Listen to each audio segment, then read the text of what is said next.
Hello, everyone.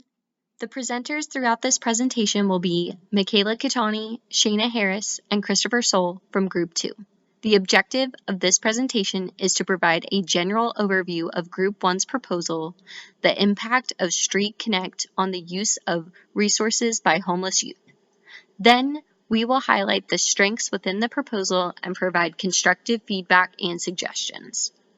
As we understand this study, Group 1 aims to identify whether or not Street Connect, a mobile app for the homeless or youth in unstable housing situations, are successful in connecting youth to resources in a quick and efficient manner. A previous study by Dr. Sharon in Santa Clara County showed a causal relationship between using this app and a higher level of use of resources. This study aims to confirm those findings on a wider scale. Group 1's research question states, does Street Connect, which connects homeless youth to services, improve the use of these services for homeless youth?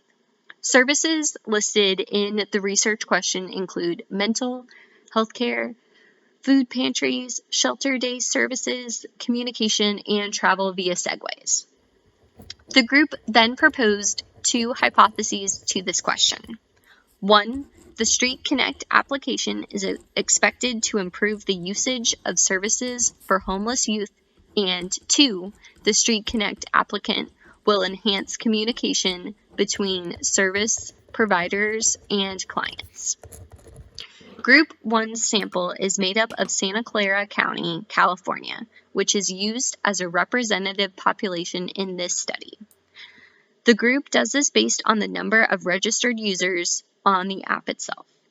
As far as research design, the group uses a survey method implemented through the app once a member has registered on the app. The survey seeks to measure the frequency and interactions the homeless youth had pre and post installation of the app. The group conducts this research over a 2-year period in hopes to eliminate the impact of other outside factors that could not be controlled. For example, the impact of the holiday seasons on homeless youth. There are several strengths within Group 1's proposal. Overall, the paper was informative, well thought out, and concise. This proposal clearly explains what the research question is, why it is important, and how the proposal will contribute to previous research for the Street Connect app.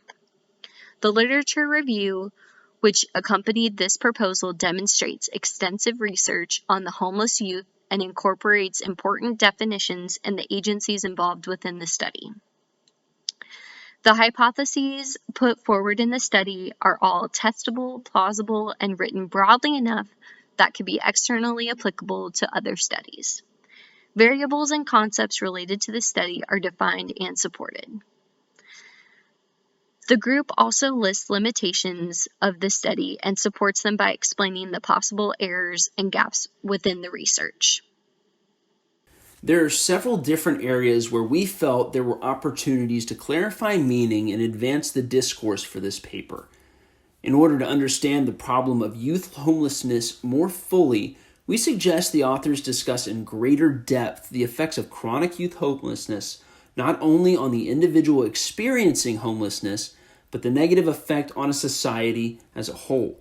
This would include discussing the effect of youth homelessness on the collective economic health of an area, the youth suicide rate, and the violent and nonviolent crime for an area. By painting a more encompassing picture of the true effects of teen homelessness, it will give the reader a firmer idea of the reason behind studying the effects of an app that attempts to reduce the pain and suffering homelessness causes to the individual. While logically we may all care about homelessness, for research purposes we need to know why should we care. In this study, Group 1 suggested a run of 24 months to complete the study. We believe this would open up the experiment to a host of threats to validity, which are not worth the expanded data set they'd most surely receive and achieve with a longer study run. Homeless teens may initially use the app, but when they find all the services they need in order to survive, they could possibly stop using the apps. After all, it's served its purpose. This would lead researchers to think that the app is not effective because of dropped-off usage. although it's absolutely done its job of connecting young homeless people with the services that they needed. Therefore, a shorter run time on the survey, perhaps a month or two, or shorter iterations of data collection would give a more accurate reading on the efficacy of the app for this group. Additionally, the young people's lives may change dramatically in 2 years. Many of them could become housing stable, move, or have other reasons to stop using the app. This study mortality could be reduced by shortening the time of the experimental phase. In the initial portion of the paper, authors briefly mentioned the reduction of misappropriation of services by youths using the app, but choose not to mention it at any other portion of the document. It would be best to either expand on their claim or to remove it so that it doesn't distract from the rest of the paper. The sampling section presented is not clear on how it's representative of the larger population. We suggest either clarifying why the selected population is representative or stratifying the sample to ensure a comprehensive and representative coverage of various populations. The sample could be stratified by city or region in order to make this study more nationalized and therefore useful to more parties. This app appears to have potential to reach homeless youth around the country. Therefore, the sample should represent various regions around the country, as well as urban, suburban, and rural demographics.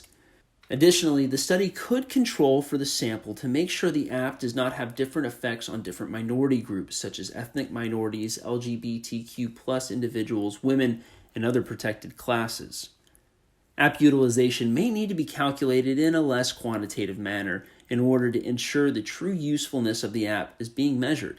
In the study, Group 1 suggested using the number of people who've accessed the app as a measure for how effective the app is. Although this app would give a harder number for the number of people who have used the app, using a metric which would allow the study to see just how many people actually used the services, or better yet, how many people used the services through the app and are no longer homeless thanks to those services. This might be stronger evidence for the usefulness of the app for homeless youth than simple number of uses. Finally, the control variables and group increase the threat to internal and external validity of this research proposal. The proposal states that no control group will be utilized in the study, and the control variables were explained in terms of definitions and measurement, but not in the analysis of those measurements. For example, the survey data is being collected on the control variables, but it's not communicated how that information will be used to invalidate a participant's data or remove them from the data pool. Our suggestion would be to expand upon how the control data will be used to disqualify participants from data collection. Also, it might be a good idea to have a control group by using a local shelter. Surveys could be given to the homeless youth one time to establish a baseline for those who know nothing about the app. Knowledge of the app may skew the data received from that pre-survey.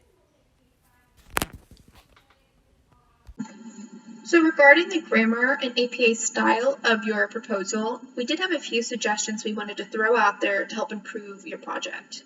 So in order to more clearly delineate concepts in different areas of the research, we would recommend adding bolded headings to each section of the paper. There are currently headings and subheadings. However, some of them are the same style as the rest of the verbiage, so it is hard to differentiate when you're changing topics. This will make the study easier to use by future researchers who will want to reference the experiment. Also, there are several amendments we want to make to the paper in order to more closely observe an APA style.